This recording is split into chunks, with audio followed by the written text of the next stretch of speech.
Does truth exist? Because you have faith, does that make this book true? Does God exist? So when someone says there is no truth, if you apply the claim to itself, what should you say? Is that true? They don't think Christianity's true. They're talked out of it. You know why they're talked out of it? Because they've never been talked into it. Cross-examining skeptical and atheistic views. Welcome to Cross-Examine with Dr. Frank Turek. Does logic apply to God? That's a question that someone just emailed me. We're going to get into. How about, is morality subjective and determined by the majority? That was an assertion an atheist made that we're going to deal with. And if God is omnipresent, if he's everywhere, how can hell be separation from God? That would mean God is in hell, but hell is supposed to be separation from God. So how can that be? And if God came to you and said, kill somebody, he seems to do that in the Old Testament on a couple of occasions, what would you do? I mean, an atheist posed that question as well.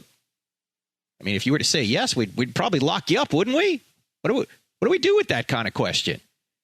Hopefully we'll get to all of these questions today. You're listening to I Don't Have Enough Faith to Be an Atheist with Frank Turek here on the American Family Radio Network.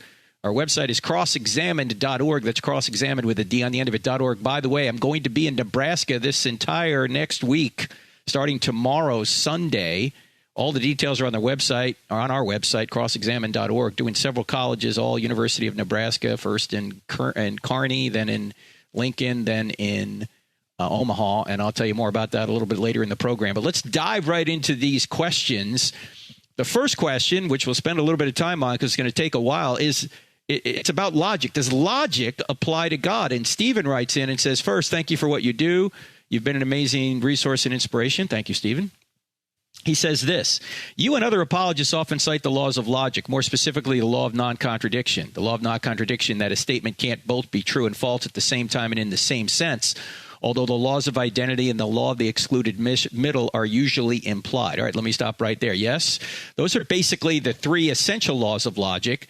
The law of non-contradiction, opposite ideas cannot be both true at the same time and in the same sense. The law of identity, A is A, it's not non-A. So if I'm looking at a tree right now and I say, yeah, that's a tree, it's not a non-tree. Okay, we got that. And then the law of the excluded middle means there's no middle alternative.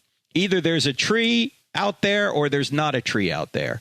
Either God exists or he doesn't exist. There's no middle alternative. Either you are pregnant or you're not pregnant. There's no middle alternative. Either Jesus rose from the dead or he didn't rise from the dead. There's no middle alternative. So those three laws of logic are laws that we use to know everything about reality, or at least to reason two conclusions about reality. We use our senses to get information, and then we apply those laws of logic to try and draw valid conclusions about the real world.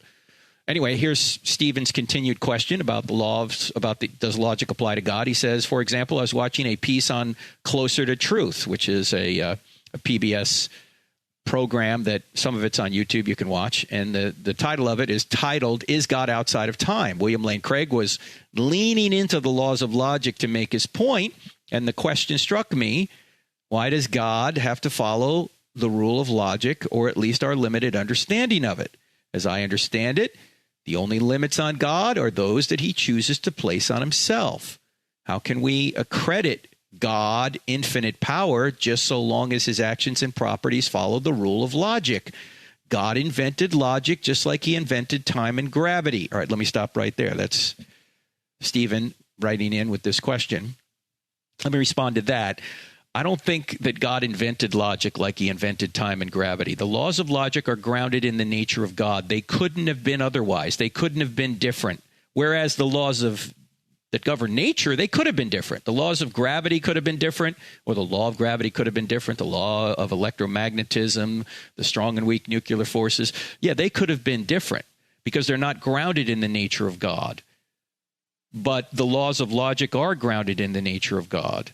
By the way, this is one reason that the fine-tuning argument is so impressive, even for some atheists. Christopher Hitchens famously said that the most difficult argument as an atheist for him to answer was the fine-tuning of the universe.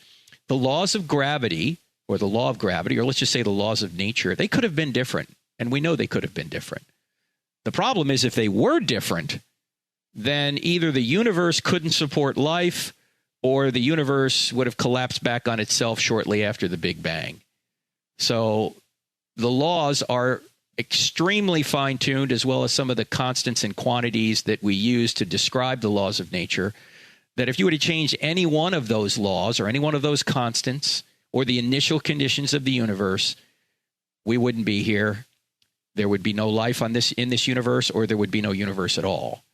And so those laws could have been different. Now, they're not different because, in my opinion anyway, the reason they're not different is because the Creator wanted to create a universe that would have life, namely us, and that's why he set them the way they are. But they could have been set differently, and it wouldn't have violated God's nature. However, the laws of logic are grounded in God's nature, and I think this is implied in the Bible.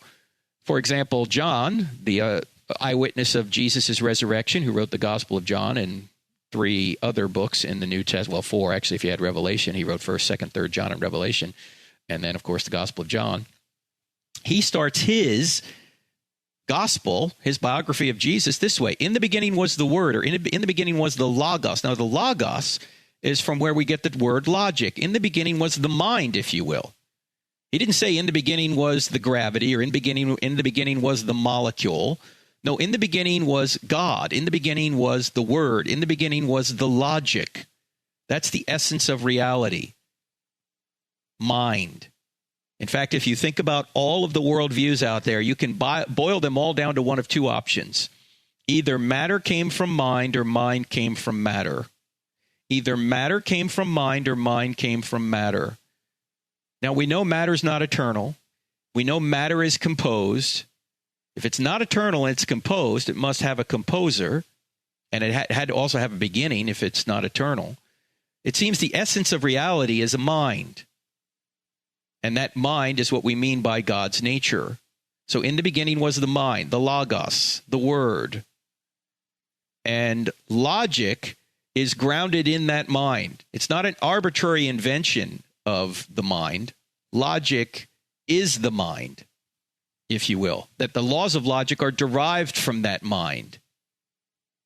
And you can imagine different laws of nature. You can't imagine different laws of logic. In fact, as soon as you start to imagine, you're using the laws of logic. You're assuming that one thing is not another thing. You're assuming that opposite ideas cannot be both true at the same time and in the same sense. You're assuming that if you have just A or non-A, there's no third option. Either God exists or he doesn't exist. You're using the laws of logic to think at all, to imagine anything. So this is the essence of reality.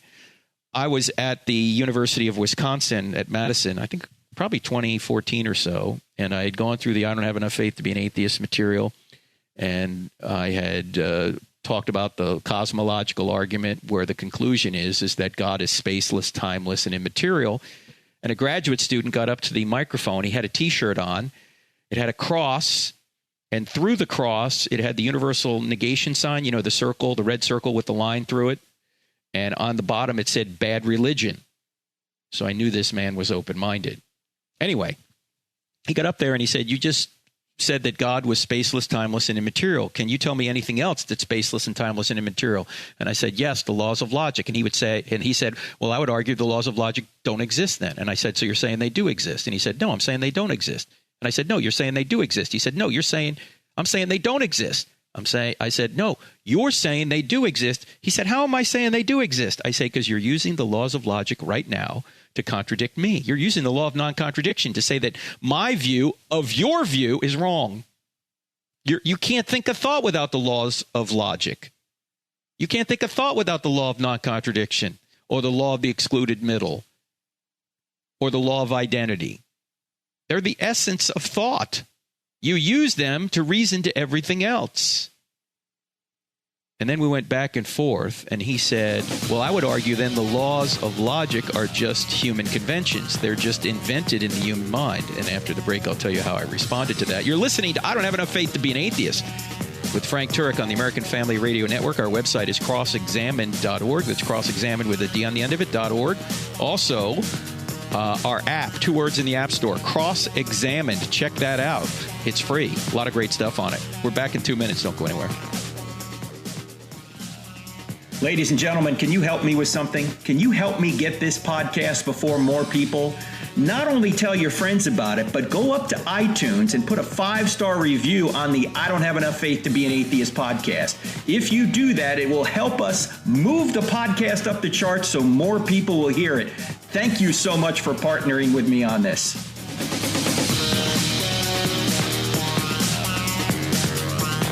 Did God invent logic? We're arguing no, he didn't, that logic is grounded in his nature. So let's go back to the story from the University of Wisconsin at Madison, where the atheist said, well, I would argue that the laws of logic are just human conventions. They're made up by the human mind. I said, okay, let me ask you a question. Before there were any human minds on the earth, was the statement, there are no human minds on the earth, true? Well, he didn't like that. He didn't like that question. He knew the answer was, yeah, it would be true, which means that his assertion that the laws of logic are grounded in human minds has to be false, because before there were any human minds on the earth, that statement was still true. So these laws are not human conventions.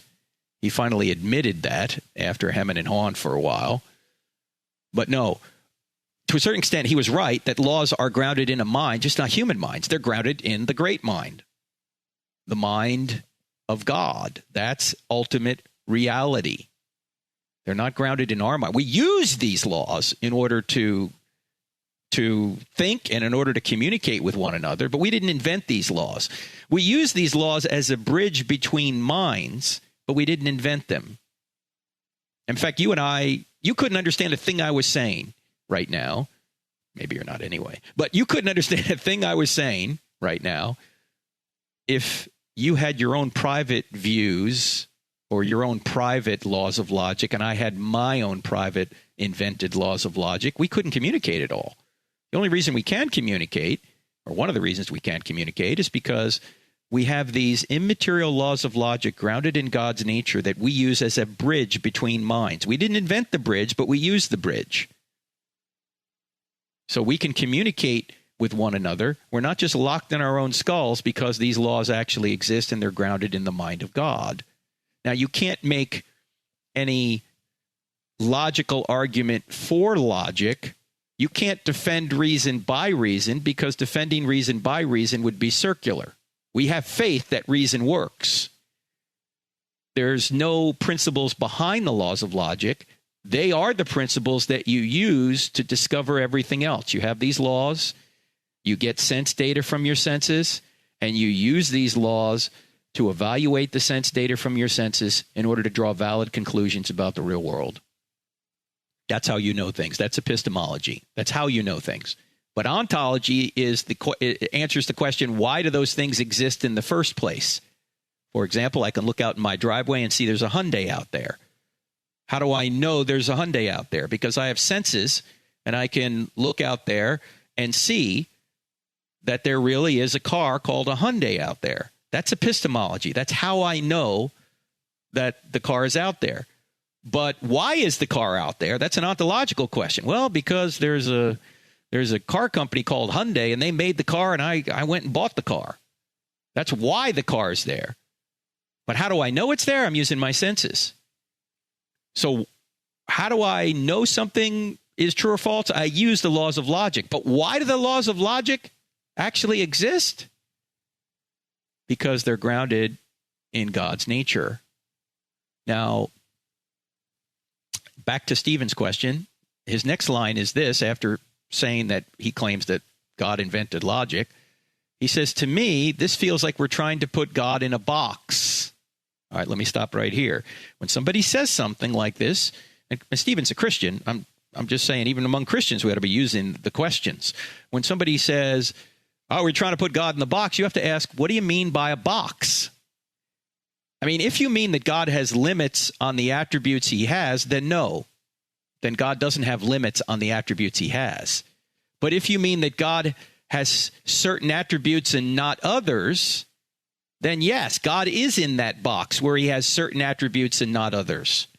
In other words, God is not some amorphous, undefined, New Age type spiritual mystery. He has definite attributes that distinguish him from his creation and other heretical views about himself. Without logic, you couldn't have a difference between, say, the God of the Bible and Allah. You need logic. Or God of the Bible and Zeus, or God of the Bible and any God you could imagine. You have to use the laws of logic in order to understand who God is, and the laws of logic must exist in order for God to have a certain nature and not another nature. See, without logic being a foundational aspect of reality, in other words, without logic coming from God's nature and applying to all of reality, including himself, then how could you say God is loving and not evil?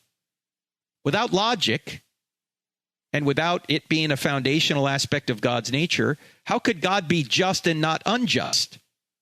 See, because if the laws of logic are just invented by him, then he could be just and unjust at the same time and in the same sense. But if they're grounded in his nature, then God is just and he's not unjust. Without logic, how could God be self-existing and not contingent? How could God be a necessary being and not a created or contingent being, in other words? Without logic, how could God be the truth and not a liar? How could he be moral and not immoral? How could he be immaterial and not, at the same time, a composed object? Logic is necessary. Without logic, how could Jesus have been resurrected from the dead and not dead in the tomb at the same time and in the same sense? You see, God is in a box that is bordered by his necessary attributes, which include logic. But God is infinite in every of the attributes he has.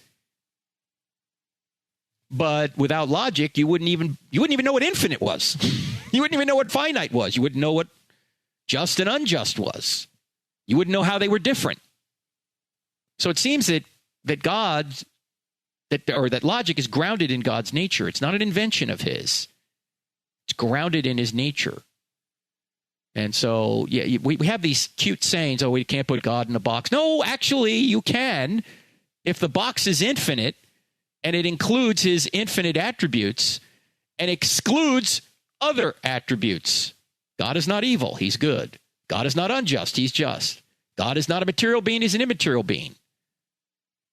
So it depends on what you mean by the word box.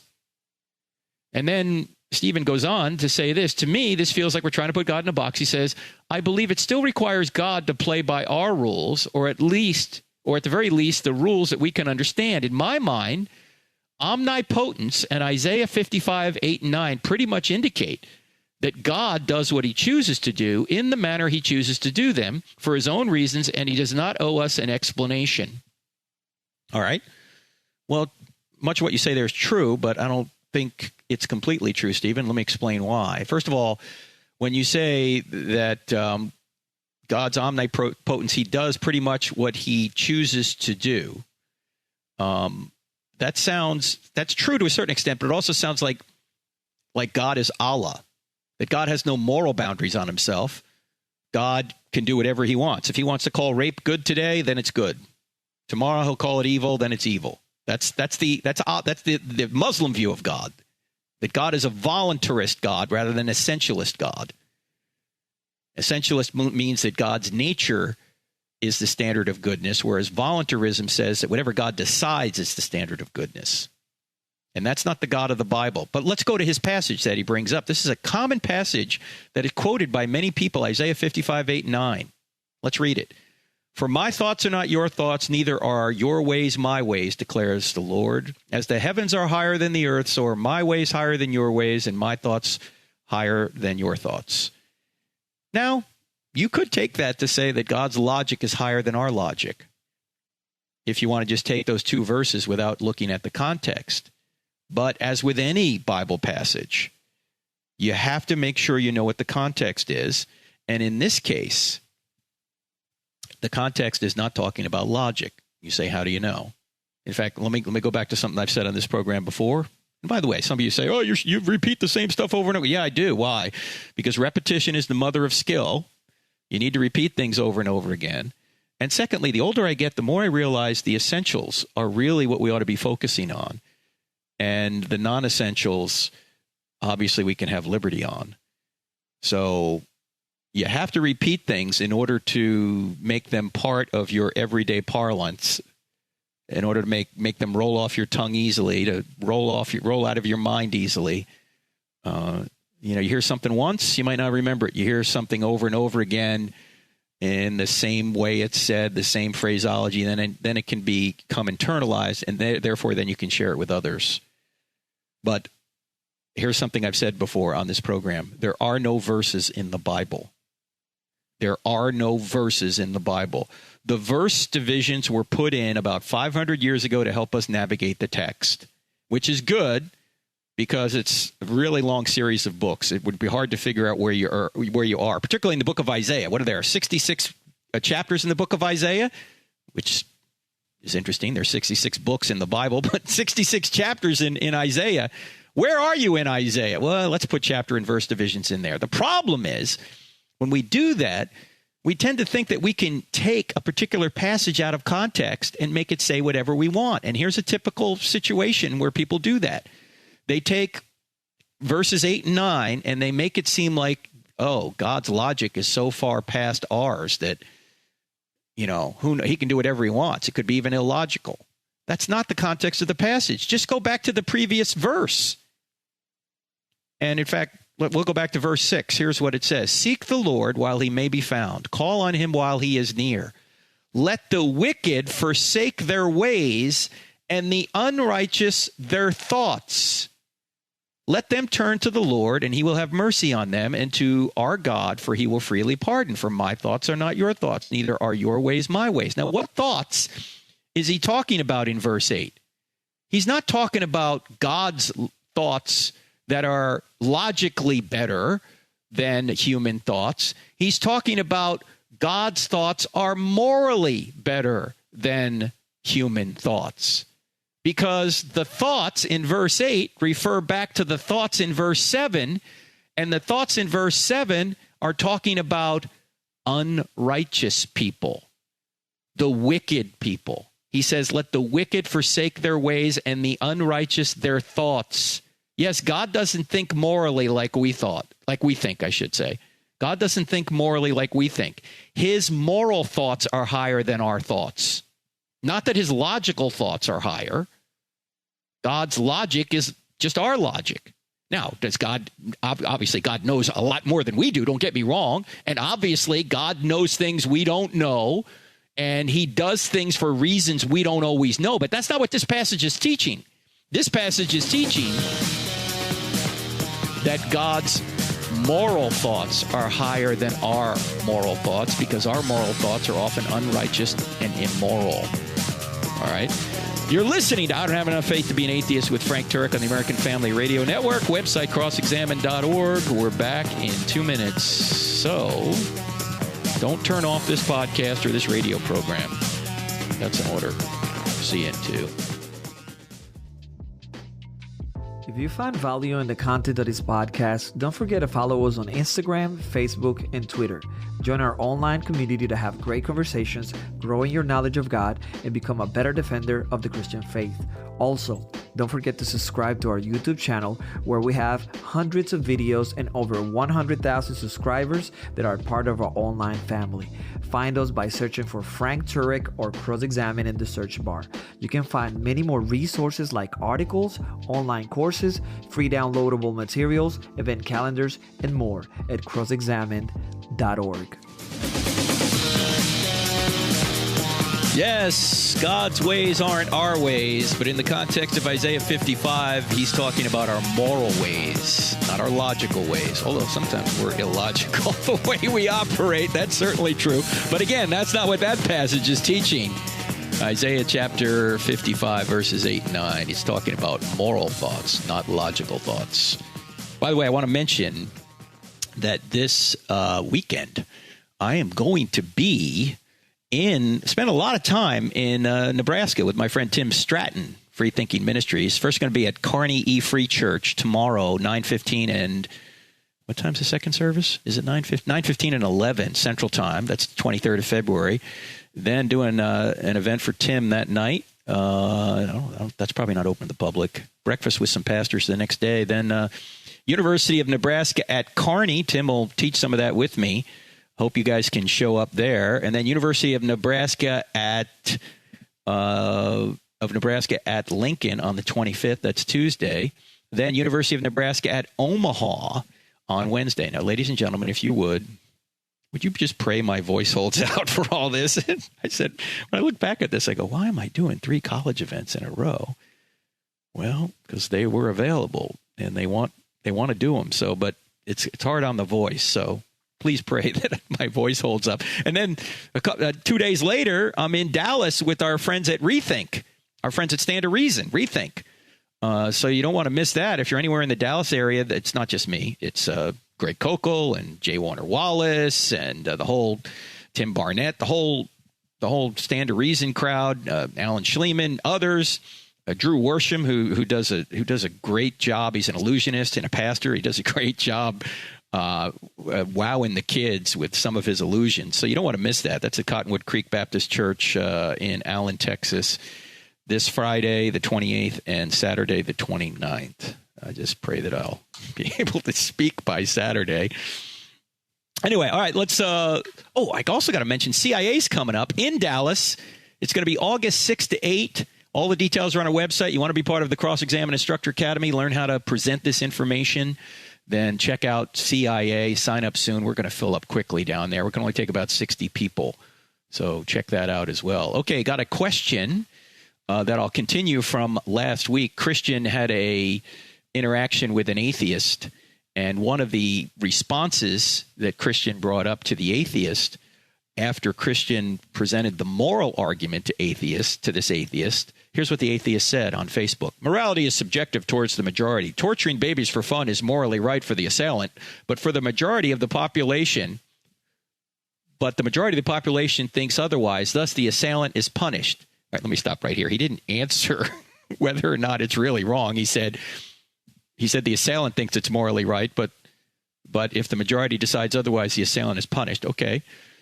And then he goes on to say, this atheist, it is only natural for us to disagree with each other, which is why we have this thing called majority vote. Okay, he's confusing at this point that something is morally wrong with how we know it.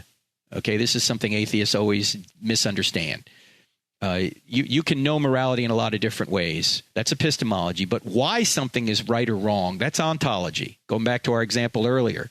I can see there's a Hyundai in my driveway, but that there's a Hyundai in my driveway, why is it there? That's an ontological question, not just an epistemological question. So if torturing babies for fun is really wrong, why is it really wrong? Anyway, this atheist goes on to say the majority will decide what is morally right. That is reality. You're approaching this with the mindset of God definitely exists. You're already biased right off the bat. I'm an agnostic atheist, and I'm not dismissing the possibility of God, but I won't believe that any of the gods exist until I see one. Okay, well, this is there's a big mess in here. First of all, when somebody says torturing babies for fun is just subjective, you don't really need to say anything other than, really? Really? You think it's just a matter of opinion? You think the Holocaust is just a matter of opinion? Do you believe a woman has a moral right to an abortion? Yes, I certainly do. No, she doesn't. How can they? How can she? If there's no God, there's no rights to anything. Do you believe same-sex marriage is a right? Yeah, I do. How can it be a right if there's no God? It's just your opinion. They're not really rights. They're just preferences. Anything you think that is morally right or wrong is only your opinion unless God exists. And he goes on to say, this atheist, I won't believe any gods exist until I see one. Really? You're assuming God is something you see with your eyes. You know, you believe in a lot of things you've never seen. You believe in your mind. Have you ever seen it? No. You believe in the laws of logic. Have you ever seen those? No. You believe in gravity. Have you ever seen gravity? Sure, Frank. I see things fall to the ground all the time. You're not seeing gravity. You're seeing the effects of gravity. We don't even really know what gravity is. Did you know that? You're seeing the effects of gravity. And that's how we know God. We know God by his effects. We see a creation. We know there must be a creator. Obviously, the effect is creation, and the cause is the creator. You see design in the universe. That's the effect. The cause must be a designer. You have a moral law written on your hearts. You know that torturing babies for fun is wrong. You reason back to a moral lawgiver whose nature is goodness. And any deviation from that goodness is what we would call evil, whether the majority agrees with it or not. See, you can't convict the Nazis if you're going to say majority vote decides what's right and wrong. How could you say the Nazis were wrong? They're just following orders. They're just following what their majority or their plurality said. You've never seen love, yet you believe it exists. It's not an immaterial, or it's not a physical thing you see. It's an immaterial reality grounded in the nature of God. You've never seen George Washington, but you believe he exists. Why? Because he's left effects behind that are best explained by George Washington. And you're saying, I won't believe anything unless I see one. Well, again, so there's so many things you believe you don't see. And you're assuming that evidence leads to knowledge. But why should evidence lead to knowledge? If you're an atheist, how do you explain that we can know anything, not just God? How do you explain that we can know 2 + 2 = 4? Or the sun exists? Or a tree exists? Why should you believe that? If you're a molecular machine, a moist robot, if you don't really have a mind but just a brain, why should your brain even be able to tell you anything that's true or not? It's driven by the laws of physics completely. Why? Because you're stealing all these things from the theistic worldview in order to say that theism's false. You're stealing from God to argue against him. And much of this is all in the book Stealing from God, as you know, friends. In fact, if you think about morality,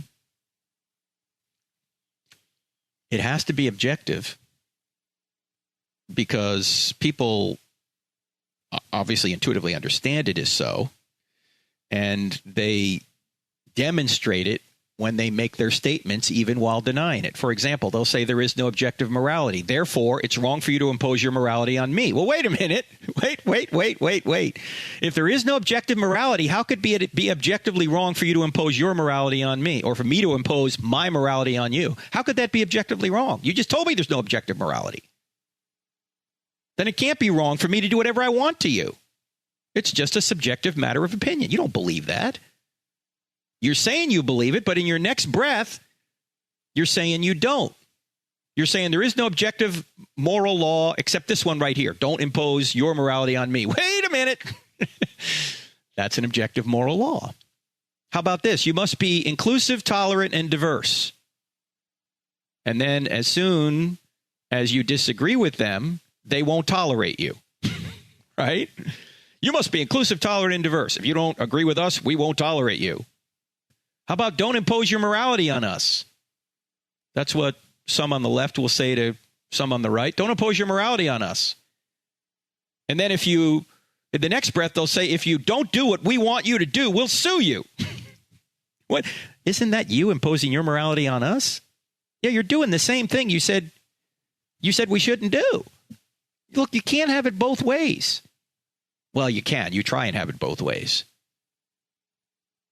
I mean, the folks who say they're fighting for tolerance are often the most intolerant people out there. They don't tolerate people that don't agree with them. And that is not the definition of tolerance. In order to tolerate someone, you have to disagree with them. If you agree with them, then you agree with them. You don't tolerate people you agree with them. Tolerance implies you disagree with them. And when they say don't impose your morality on us, I always say, look, this isn't my morality. I didn't make this stuff up. I didn't make up the fact that murder's wrong, that theft is wrong, that rape is wrong, that abortion's wrong, that men were made for women and women were made for men. And the best way to perpetuate and stabilize society, which is the reason the government's involved in marriage to begin with, is to legally recognize the man-woman relationship over every other sexual relationship. I didn't make any of this stuff up. This isn't my morality. This isn't your morality. This just happens to be the morality. The one Thomas Jefferson said was self-evident, and the one the Apostle Paul said is written on the hearts of all men in Romans chapter 2. So if you have a problem with the morality, you don't have a problem with me. You have a problem with the Creator on whose nature this morality is derived. How about they say this, men and women are the same. And in the next breath, they'll say a man can transition into a woman. Well, wait a minute. If men and women are the same, then there's no transition going on at all. They're the same. They're the same creature. There's no differences, right? Then why would a man want to transition into a woman or vice versa if men and women are the same? In one breath, they'll say diversity is our strength. In the next breath, they'll say we're all the same. But wait a minute. Wait. If diversity is a strength, then people by definition have to be different. But if we're all the same, if there's no difference between men and women, how can we be different? How can diversity be our strength? On one hand, they'll say we're born this way. On the other hand, they'll say gender identity is fluid. Wait, 10 minutes ago, you were claiming you were born a certain way. Now you're saying that you can wake up as a man and go to bed as a woman. Look, gravity. What am I? Back to the first question. Logic applies to reality. And it applies to morality as well. And if you're going to say, on one hand, that everything is subjective, on the other hand, act as if objective morality exists and you have the objective morality, you're just being inconsistent. On one hand, some folks will say you ought not judge. On the other hand, in the very next sentence, they'll call you a bigot. Well, wait a minute. If we're not to judge, why are you judging me as a bigot? Oh, by the way, what do you mean by bigotry? I remember a homosexual activist asked me that question once, or accused me of being a bigot. And I said, what do you mean by bigotry? He said, fear and intolerance. I said, that's not bigotry. Bigotry is making a decision about something before you have any evidence for it. It's a bias. It's a prejudice. Now, if anyone is a bigot, with all due respect, sir, you are, because I have reasons for why I hold certain moral positions. I have them all in this little book called Correct Not Politically Correct, How Same-Sex Marriage Hurts Everyone, and you haven't read a word of it. So if anyone is making judgments without having any evidence, it would be you, not me. Anyway, there's more. More questions we'll get to right after the break. You're listening to I Don't Have Enough Faith to Be an Atheist with Frank Turek on the American Family Radio Network. Don't forget about our website. And don't forget about the University of Nebraska. All this week, Monday, Tuesday, and Wednesday, Kearney, Lincoln, and Omaha. Hope to see you there. Ladies and gentlemen, I Don't Have Enough Faith to Be an Atheist is a listener-supported radio program and podcast. If you like what we do, would you please consider going to crossexamined.org and giving us a tax-deductible donation? 100% of your donations will go to ministry, 0% to buildings. Thanks so much. Yes, we just touched a little bit on the sexual issues, which are so prevalent in our society today, and we did so in most of the entire program last week. So if you missed last week's podcast, go back and listen to that. But also, Dr. 𝗦𝗢𝗓𝗦𝗢𝗓 is going to address this topic in great detail in a new course. It begins April 1st. It's called Addressing Homosexuality with Clarity and Compassion. Addressing Homosexuality with Clarity and Compassion. This program, or this course, I should say, is going to fill up quickly. So if you want to be a part of it, you need to go to crossexamined.org and click on online courses, and you'll see it there. Sean is going to take you in, I think, about 8 weeks through it. In fact, I'm going to teach one of the weeks there as well in this course called Addressing Homosexuality with Clarity and Compassion. Nobody does it better than 𝗦𝗢𝗓𝗦𝗢𝗓. So if you want to be part of the premium course where you'll be live online with both Sean and myself via Zoom video, then you can just sign up soon because, as I say, it's going to be filling up quickly for the premium version. The self-paced version, the basic version, you can take whenever you want. It begins April 1st. Both of them do. But if you want to be part of the premium version, check that out. All right, let's go back to some of your questions. I got a question from Taylor, who writes this. He had been reading Stealing from God, and I Don't Have Enough Faith to Be an Atheist. And in there I said, it's, you can't know something is wrong unless you know something is right. And he writes in and he says, can't we know that something, say a mathematical proof, is wrong even if we don't know the right answer? For example, I don't know what 453,129,723 or some big long number times 259 equals. But I do know that 0 is the wrong answer. Moreover, I know that many of the wrong answers are or he says, I know what many answers are. I know that they're wrong. This isn't worded properly here in the email in any event. So doesn't that kind of disprove my point? And my point is no, because every negation does imply an affirmation. So when I say something is wrong, I have to have at least some idea of what is right in order to know that something is wrong. And so when you give the example here, Taylor, that 453,000 times 259, you don't know what the answer is to it off the top of your head, but you do have some idea of what it can't be because you know basic mathematics. If you didn't know any mathematics, you wouldn't be able to make any kind of claim here. But since you know basic mathematics, you know several numbers. Most numbers are wrong. So to negate a particular value for this answer, you would have to have at least some idea, some affirmation of how math works, so that the point still holds. Now, I don't have to know the exact correct answer, but I have to know enough to say whether the answer being provided can't be correct. And so if you say 0 for this big, long product, I'm going to say, yeah, you're right. It can't be 0. It can't be 1. It can't be 2. It can't be anything less than a whole bunch of numbers, obviously. But that still implies I do know something positive in order to even make that claim. So the claim, every negation implies an affirmation, still stands. All right, Mike writes in. He says, if God is omnipresent, then he is also present in hell.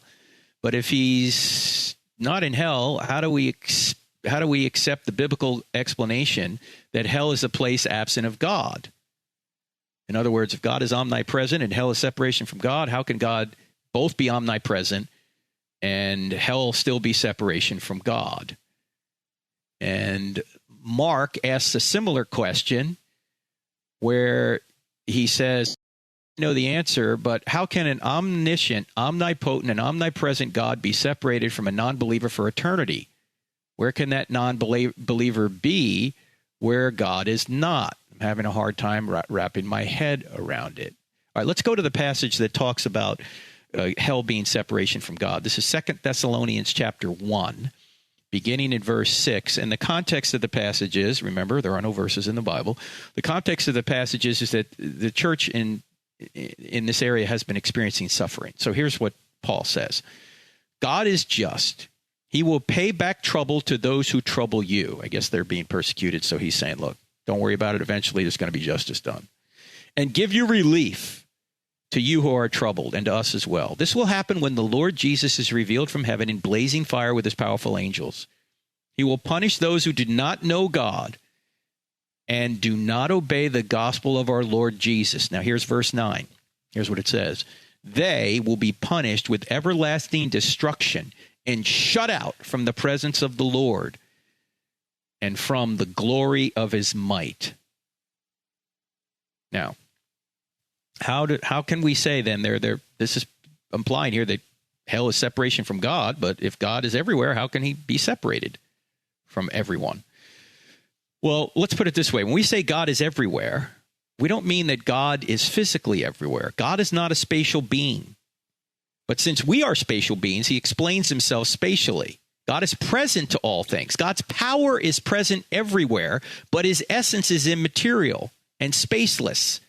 So it's a category mistake in logic to say that an immaterial and spaceless being is in time and space.